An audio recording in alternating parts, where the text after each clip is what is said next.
Let me tell you why the Mountain Hardwear AirMesh shirt is a layer that you need to have in your closet. This shirt utilizes cutting-edge technology to achieve some truly impressive performance results. Starting off with the good things about this shirt, the first thing could be good or bad depending on your perspective, and that's that it costs $90. The other good things about it is that it has a lot of different options. You can get it in a quarter zip like I have right here, you can get it in a hooded version, or you can get it in just a crew version. It also comes in a few different colors, green, black, and blue. I'm wearing the blue one right now. The really cool things with this shirt start happening with the materials that it's made of. So it's made with an active mesh Tingen Octa fabric. I don't think I'm pronouncing that properly, but what that is you have this mesh-like material on the outside, and then on the inside is where the magic happens. And that's where you have radial tube-like fibers with radial extensions. So what that looks like to the naked eye is just a whole bunch of really fuzzy fiber, and that creates a lot of loft with this shirt at a very low weight. And that loft is what's gonna keep you warm when you're doing different activities,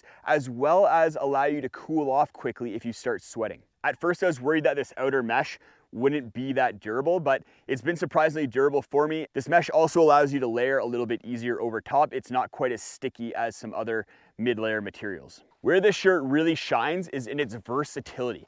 I've taken it out on hikes like right now where it's around freezing and been comfortable, as well as hikes down to minus 10 degrees Celsius with a wind shirt thrown over top of it, and that's an awesome combination. I also use it for running at temperatures below freezing, and it really helps manage your temperature while you're out there because of those radial tube-like features. If you start to sweat, they just wick the sweat away from your body and allow you to cool off. It's also very airy, so that if you do start overheating, then you're gonna get cooled off pretty quickly. I've also used it for highly aerobic activities like ski touring with just a shell over top of it, and that's been a good combination down to about minus 15, minus 20 degrees Celsius. I've also used the shirt while running up to 12 degrees Celsius. So basically the shirt keeps you dry and warm while having enough airflow that you don't get too warm. One of the first questions I had when I got this shirt was whether I should wear a base layer underneath it or just how to actually layer with the shirt. And personally, I like using it as an against skin layer.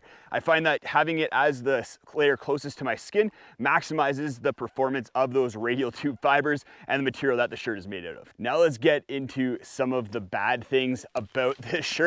First is its durability under a pack.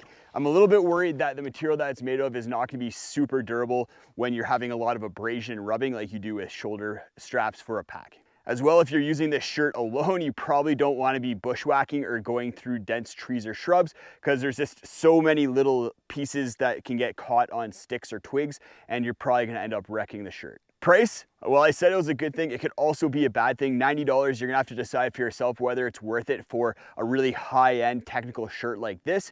I think that it is worth it because it is such a versatile piece of equipment. You can replace 3 or 4 shirts with just this one. The fit's gonna depend on everyone. I'm 5'10", 180 pounds, 40-inch chest, and I find the size medium a little bit boxy. If it was just a slightly slimmer cut, then I think I'd prefer it a little bit more. Another issue that I was encountering had to do when I was washing the shirts. After drying them, I checked the lint tray, and a lot of the little fibers had come out of the shirt and were in that lint tray.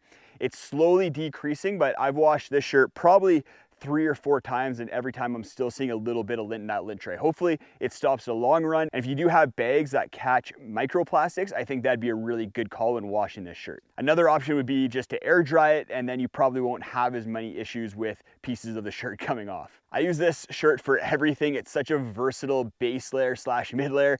I use it for high exertion activities in cold weather, running in slightly warmer weather, as well because it's such a lightweight, highly insulative shirt. I can also bring it on backpacking trips and use it as a layer for those kind of trips. It's gonna be lighter than a normal fleece. The fabric that it's made of is really super unique, and you have to try it out to really appreciate how cutting edge it is. Go check out this video where I talk about all of my layers for hiking in the wintertime.